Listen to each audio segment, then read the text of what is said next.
Sean Pickett here with Sales Integrity. Thank you for stopping by the Sales Integrity Podcast. Today we continue our discussion on the topic of prospecting on purpose. So without further ado, let's get today's episode rocking and rolling.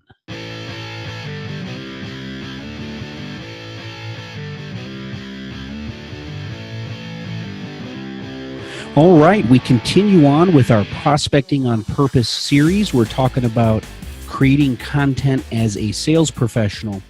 And today our niche focus around creating content as a sales professional is creating videos for senior executives.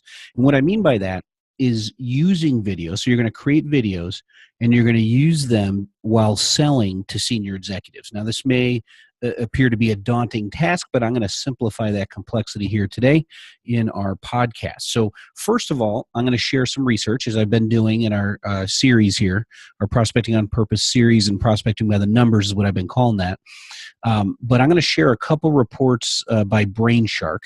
The first bit of research they conducted found this, that 59% of senior executives prefer video over text. Let me repeat that. 59% of senior executives prefer video over text. The next bit of research from Brainshark says this: video equals higher viewer retention.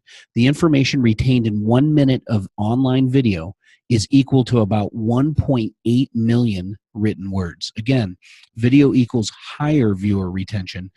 The information retained in 1 minute of online video is equal to about 1.8 million written words. We're going to unpack this a little bit, both those stats, as I give you my recommendations on how to create videos for senior executives and use it within the selling process. So first thing is, I did a previous episode on this. It was called The Power of Video, and I really provided some research, more stats, more research about why video. I think everyone should understand by now that video is very, very important. But go back and listen to that episode if you haven't already. It was podcast episode number 38 on the Sales Integrity Podcast, and I provide a lot more research and stats behind that and gave some recommendations as well. I'm going to reinforce a couple of the recommendations, but really I'm going to provide you 3 simple recommendations on how to make use of all this research on the power of video, okay? So the first thing is there's the tools that you're going to use to create the video. So I'm just going to mention 3 tools here. The first one is Zoom. I've mentioned this in multiple episodes. If you go to zoom.us/download, you're going to see the Zoom client for meetings. Just download that. It's free. And you can create all sorts of good content with Zoom. Videos, you can share screen and record a presentation. You record for free, and it spits out an MP3 and MP4 audio formats. So you have both audio only as well as video. And if you're sharing your screen, it's kind of video with screencasting, if you will, and you can record all that. So it's a great content creation tool, easy to use. Go to zoom.us/download, get your copy of it. And no, they're not a sponsor of the show. They're not paying me to say that. I just use it for all of my content creation, and I just found it to be very easy. So I'm trying to pass on that advice to all of you as my listeners, my audience, to make it easy on you as well. So Zoom is one tool. Another one is called Viewed It, VIEWEDIT. So viewed is if someone viewed it, like you sent them a video and they viewed it.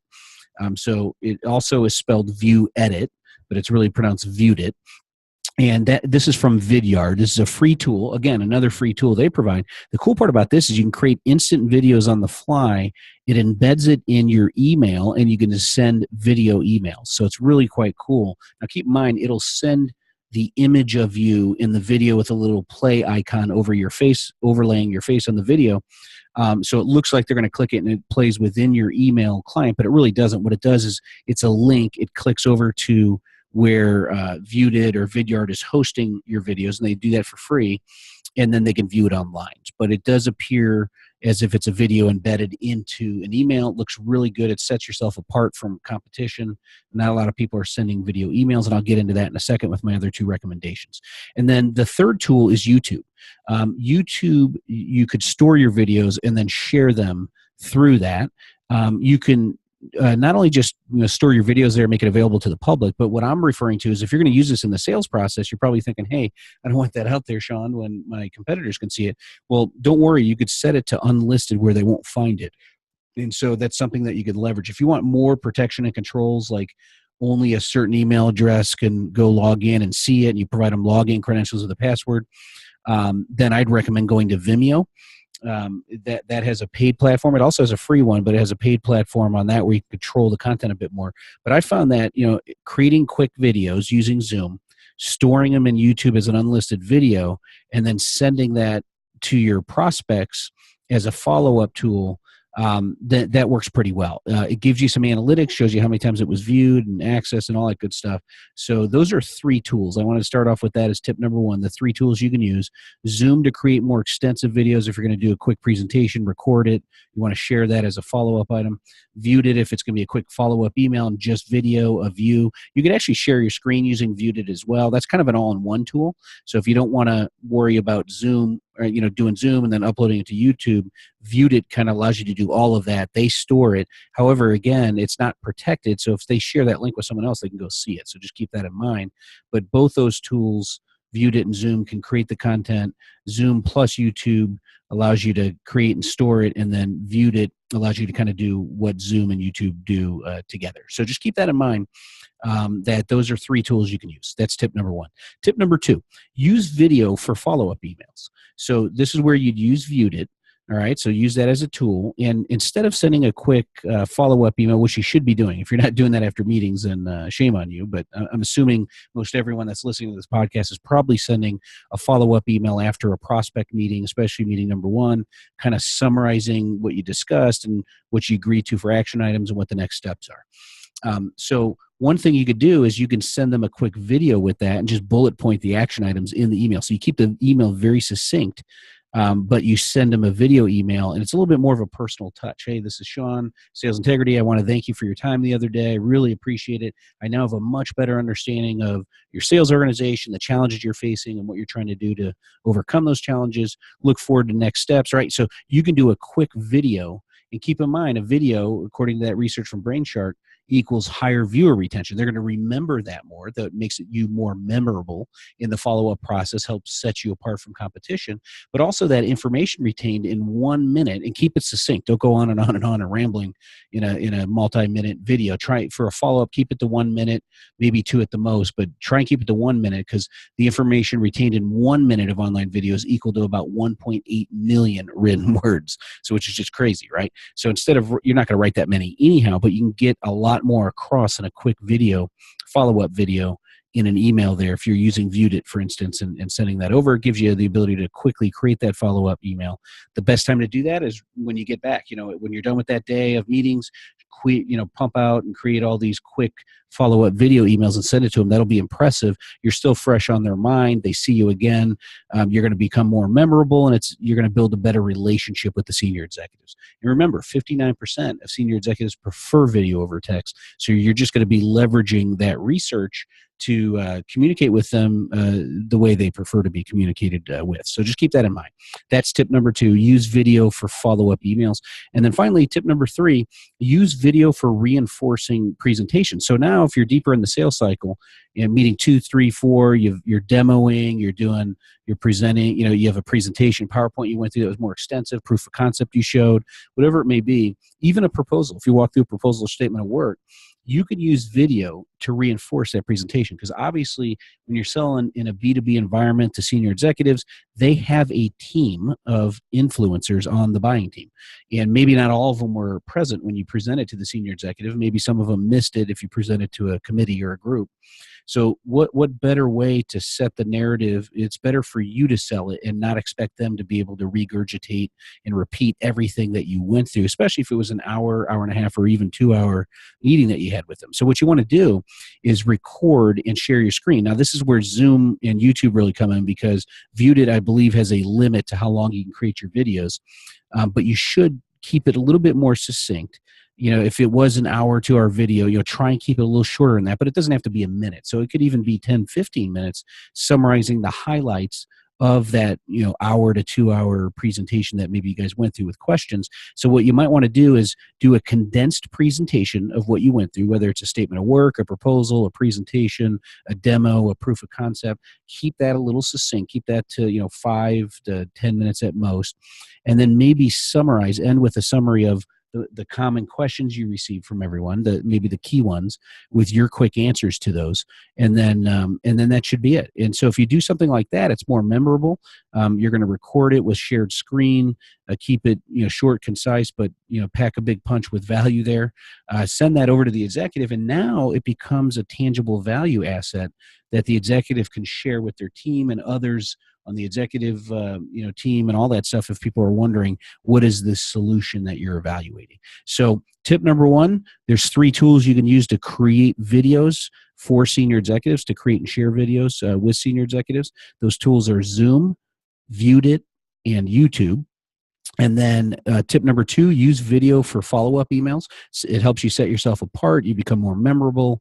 You can build a better relationship, and you're taking advantage of the research from BrainChart that states 59% of senior executives prefer video over text, and the information retained in 1 minute of online video is equal to about 1.8 million written words. So video equals higher viewer retention.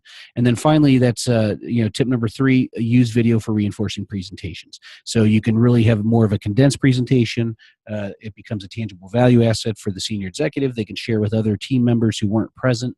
And it makes you more memorable as well. And it's going to just help you in the sales process to increase the probability of closing more business. So that will do it for today's episode. And we talked about creating videos for senior executives, specifically within the sales process there. We'll do more of the podcast on the use of videos, because video is very, very important. I have a whole bunch more research for you I can share. And I'm going to try and niche this down. So today we did it in talking about using it for senior executives, really in that sales and follow-up process.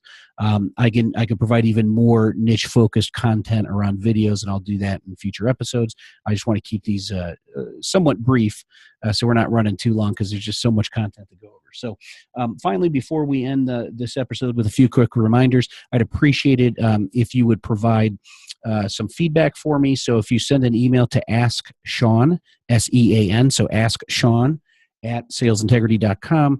Let me know how I'm doing here with this Prospecting on Purpose series and the creating content niche focus that we have. Is this useful for you? Do you have any ideas for me on future topics and things that you'd like to see me cover?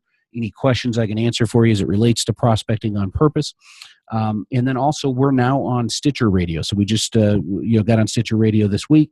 So for all those that have been listening to this online and really were wanting to access it through the mobile devices that have Stitcher Radio, we are now on the Stitcher app. So you can find us. It's Sales Integrity, same name, Sales Integrity Podcast. Just go search for us and subscribe there. All right, let's end today's episode with a few quick reminders. All right. Reminder number 1, if you haven't signed up for our free 7-day video email course titled 7 Steps to Master the Game of Complex Technical Selling, then you should do so right away. Go ahead and visit mastercomplexselling.com. Again, it's mastercomplexselling.com.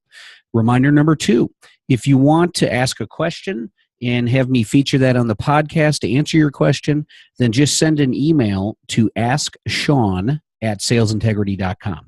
Again, it's Ask Sean, and I spell it S-E-A-N. So Ask Sean at salesintegrity.com. Number 3, if you haven't already done so, please rate the show. If you've been listening a few times and you get a sense of what the show is about and you feel comfortable, I greatly appreciate a 5-star rating and a quick 1 to 2 sentence review. You could do so on iTunes. Just search for the show and then click the ratings and reviews and go ahead and just add it there. And then final reminder, if you haven't already joined one of our 2 B2B Tech Sales Professionals group, you could do so on either Facebook or LinkedIn. Just go ahead and search for B2B Tech Sales Professionals, and it'll pop up, and you can just join right there. So once again, thank you for listening to today's episode. Go out there today and help your customers buy what they want, what they need, and what benefits them. And most importantly, go out there and make it a great day.